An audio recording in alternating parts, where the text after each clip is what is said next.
Coach Chuck Hulce. Coach Hulce has been a junior high, middle school, varsity assistant, and head coach in his 26 years of coaching, beginning in 1964 and retiring in 2002, winning 2 conference championships with 2 undefeated seasons in 72 and 84 at Montague. The 72 team outscored their opponents 177-9, giving up 1 touchdown and 1 field goal. The 1984 team outscored their opponents 207-56, giving up only 8 touchdowns. Those 2 teams recorded 10 of 17 shutouts. Coach Hulce ended his coaching career as the Whitehall Middle School coach. He coached both Montague's and Whitehall's first team All-State players. He coached 11 first-team All-State players, 1 high school All-American, and 1 FL player, Scott Allward, from the Detroit Lions.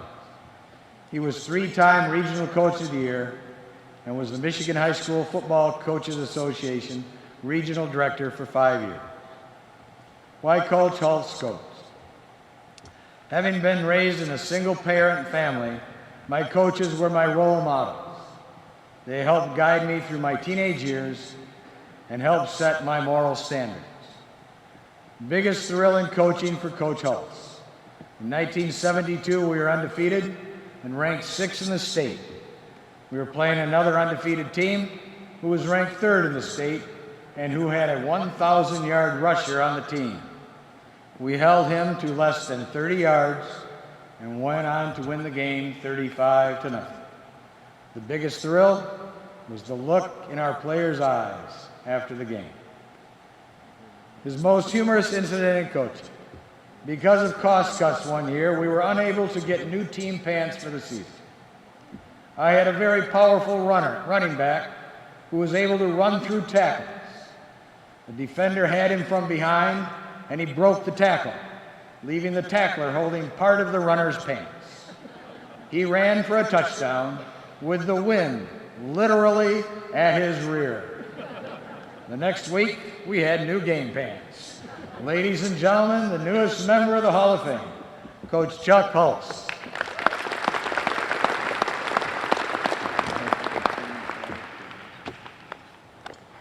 Wow. It's been a long road. I'd like to begin by introducing my family.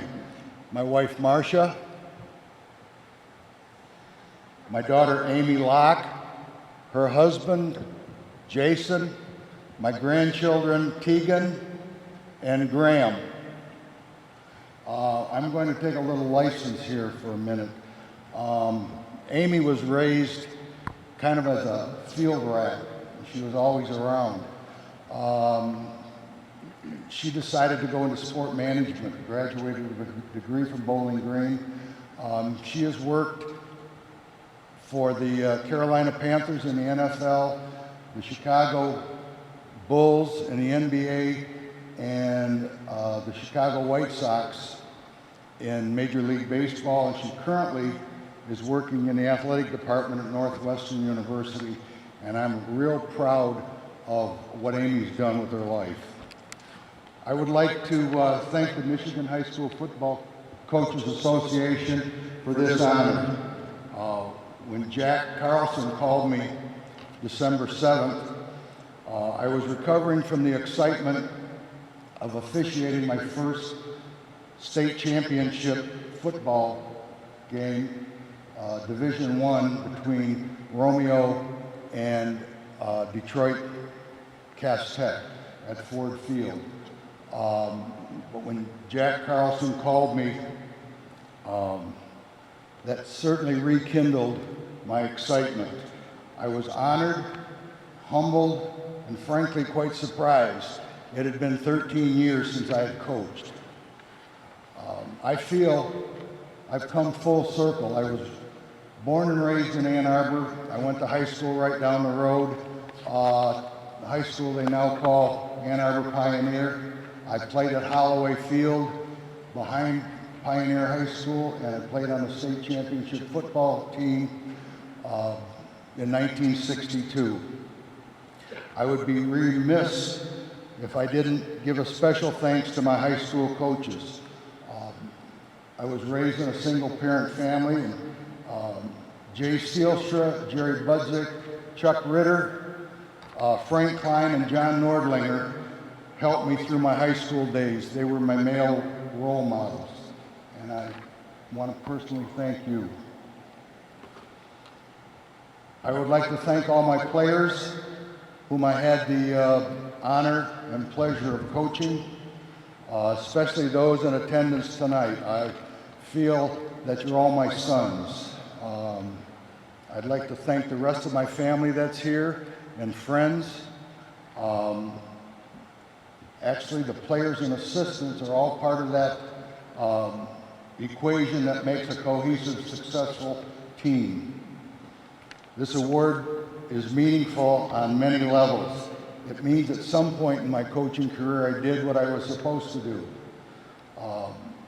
This accomplishment, again, is with players and coaches, assistant coaches, who are cooperative and who we get along with. I'm taking a place among others who have been chosen as typifying what a good coach is. That to me is very humbling, that I'm up here with people who have won state championships, people who have been to the playoffs many times. I started my coaching career, my head coaching career in 1971. There were no playoffs. 1984, I had an undefeated team that didn't get in the playoffs because they only took the first, I believe it was the first two teams. That was just it.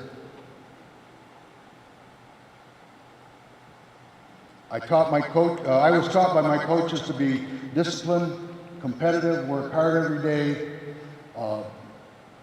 play by the rules, honor my teammates, and try to strive academically. Well, I'm sorry, but that's one thing that wasn't important to me back then, Mr. Ritter.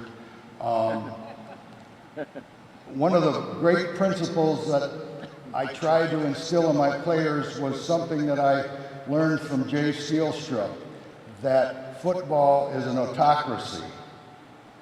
I know some of you guys at that table don't know what that means, but you learned it anyway.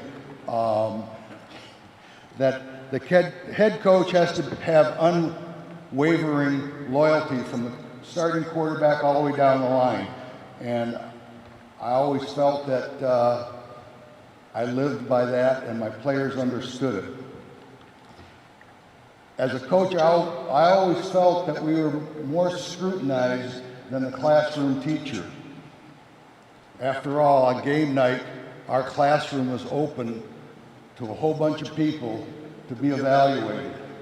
And you know, coaches, that you make half the people happy and half the people you don't make happy. So we've learned to do what we do.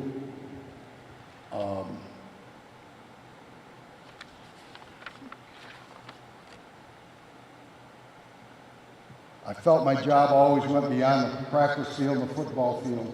I started after a couple of years to make home visits, to meet the parents on their own, in their own places.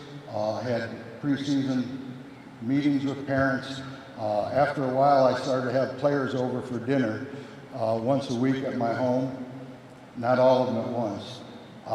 That helped us cement the feeling of family.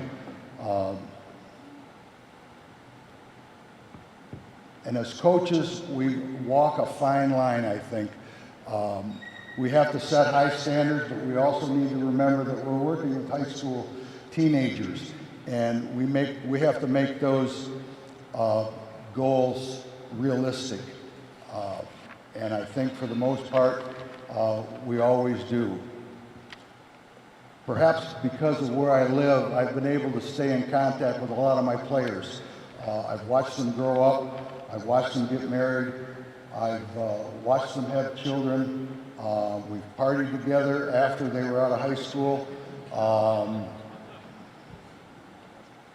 Well, not all of you, John, right?